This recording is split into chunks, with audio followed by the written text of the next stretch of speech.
Welcome. We'll start with the current affairs class that is the topic of monsoon mission. Now, as we said, this is a very important topic specifically for those having geography as an optional and also for GS candidates. Now, monsoon mission was one of the projects that government started in 2010. The idea was to digitize the monsoon information or the climatic information that we have.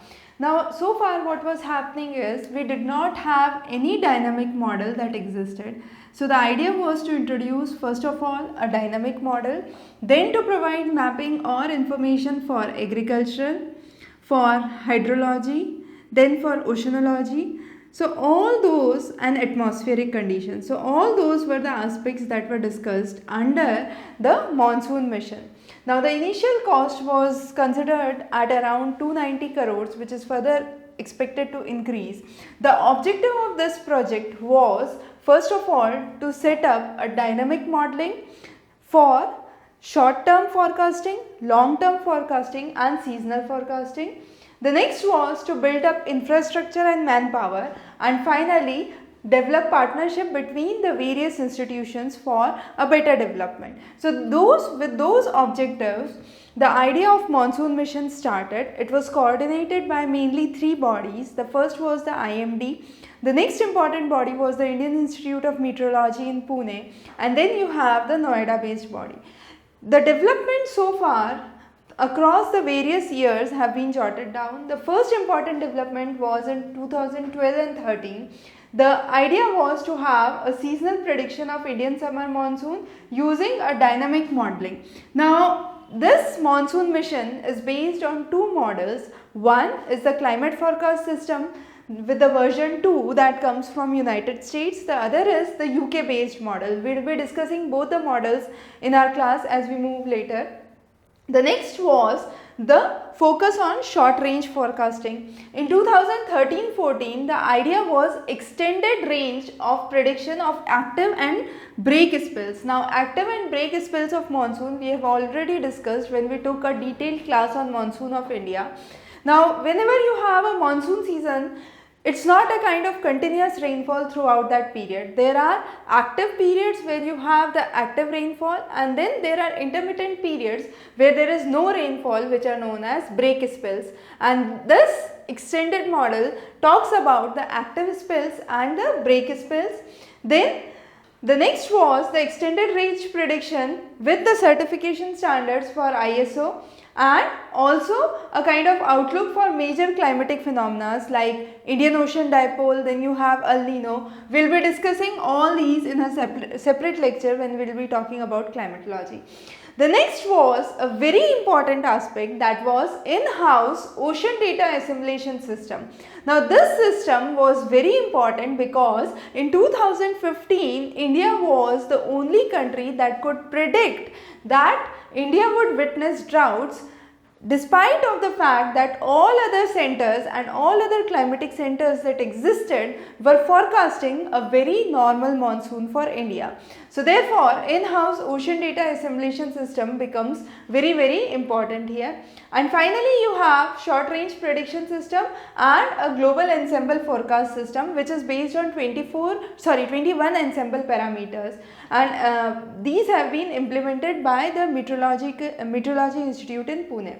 Now, coming on to the 2017 predictions, the 2017 prediction talks about a rainfall around 96% of the long period average, and with a kind of plus minus 5% average, and a forecast assessment of 38% for near normal monsoons in India. That was the prediction for 2018. Now, this prediction was based on two major bodies. Those are very important. First is the statistical ensemble forecasting system.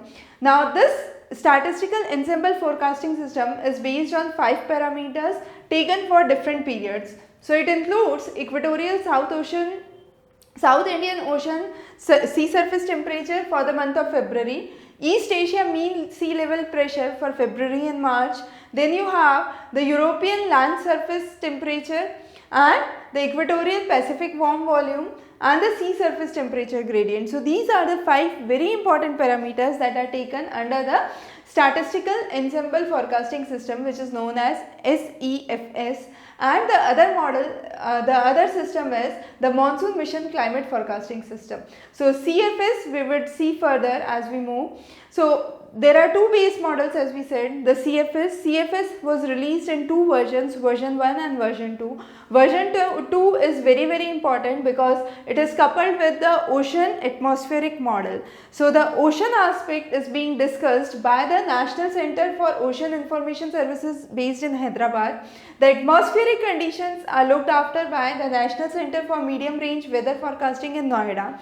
And then you have this whole system which is being implemented by the Meteorology Institute in Pune with the Prithvi high performance computers basically. So that's again very important. Now based on this, there have been improved prediction for the rainfall, which is extended to a period of 16 days to one season, and for a short term period of less than 15 days. So those two are the categories that have been divided into. Now version 2, as we said, focuses on atmospheric models under the global forecast system, ocean components under the geophysical fluid dynamics laboratory, and rapid radiative transfer model, which explains the shortwave radiations with maximum random cloud formation. The next model that this monsoon mission is based on is the UK based model. So this model was US based, the next model is UK based. This was developed by UK Meteorological Office. It talks about short term and medium term predictions only. The resolution is around 25 kilometers and has 70 levels in vertical.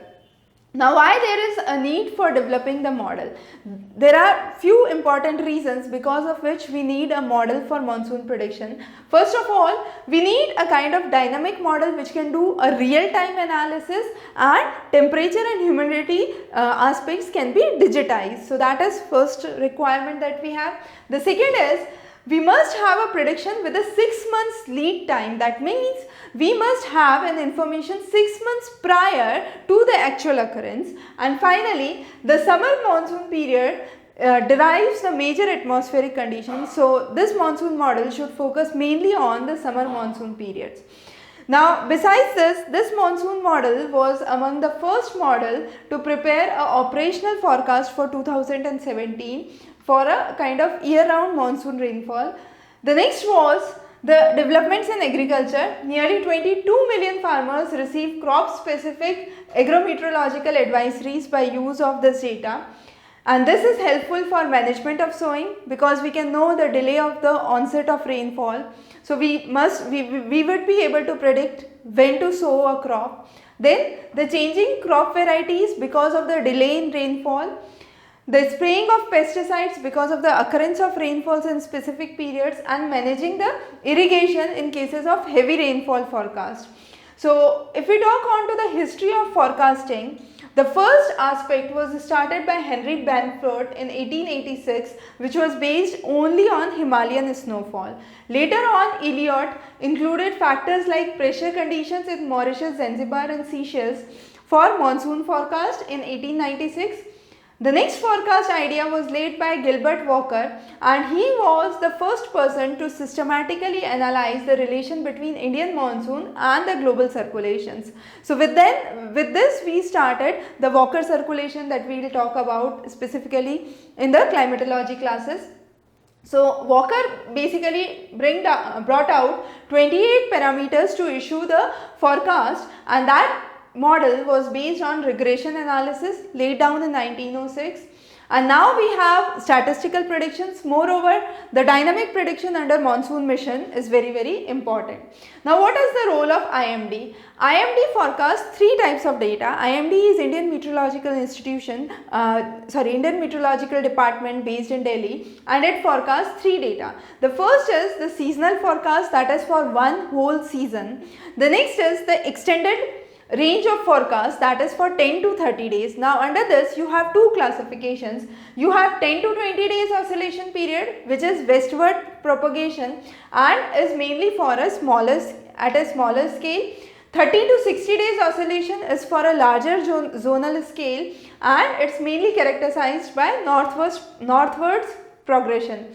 The last is the short medium range forecast, which is 0 to 10 days. Now what does this short forecast focuses on? It focuses on hybrid ensemble of data assimilation, 4-dimensional data assimilation, forecastings and observations, improvement in the dynamics model and better observation facilities. Now IMD has one of the best forecasting mechanisms to predict the tropical cyclones using high resolution advanced mathematical models and with the use of satellites and radar. So that's again very important. We have 24/7 monitoring of satellite and Doppler weather radar systems. Then you have some of the important developments taken so far. We have established a center at Mangalgiri and Andhra Pradesh, Bengaluru in Karnataka. Then you have a meteorological center in Hyderabad, which would look after both Andhra Pradesh and Telangana so far. A cyclone warning system in Visakhapatnam in Andhra Pradesh, which would give out the cyclone warning conditions. Now if we talk about the rainfall distribution, the Government of India observes or has more than 3000 rain gauges that have been established across India for nearly 115 years. Some of the inferences from 115 years data are as follows. There has been no long-term change in the monsoon conditions. Even if there are changes, there are no significant annual rainfall changes that have been registered. Rainfalls in parts of Kerala, East Madhya Pradesh, Jharkhand, Arunachal Pradesh and Nagaland have shown a decline. Rainfall over coastal Karnataka, Maharashtra, Jammu Kashmir has increased over the period. There have been tendency of increasing the frequency of extreme weather conditions and extreme or heavy rainfalls in India over the time. However, no specific evidences have been found for global warming observed with the seasonal changes in India. So those are some of the basic highlights. Now week 3, some of the top news that we would be discussed. First and very important is India-Israel summit. Part of that is iCreate. iCreate are independent centers for the idea to promote entrepreneurship. The first one has been located close to Ahmedabad. Then you have the smart city mission that was in news, the sustainable urban planning that now focuses on use of remote sensing data and GIS data that has been laid forward as an idea by Niti Aayog. We have the international workshop on disaster resilient infrastructure. Now this workshop per se is not important, but disaster resilient infrastructures are very important. Disaster is a very important part of your GS, so make sure you cover that carefully. Shrihari Nataraj was awarded the best swimmer at National Aquatics Championship, and then you have NCDX agri options that were provided for GOR seeds to the farmers. So very important aspect, 2 of those that we missed out. First is the hotel classification guidelines have been laid forward, and these bring out or bring in more transparency, bring in more simplicity and are more time bound. Here are some of the forthcoming lectures that we would be discussing. In the next week, we would be talking about VONA, VOC, LACE. Those are the terms related to volcanic eruptions. Recently, we have witnessed numerous volcanic eruptions in the Pacific Ring of Fire, so we will be discussing those. That becomes a very important topic for your GS. So stay tuned for more updates. If you have any doubts, you can definitely leave those as comment below the video. Have a very good day ahead.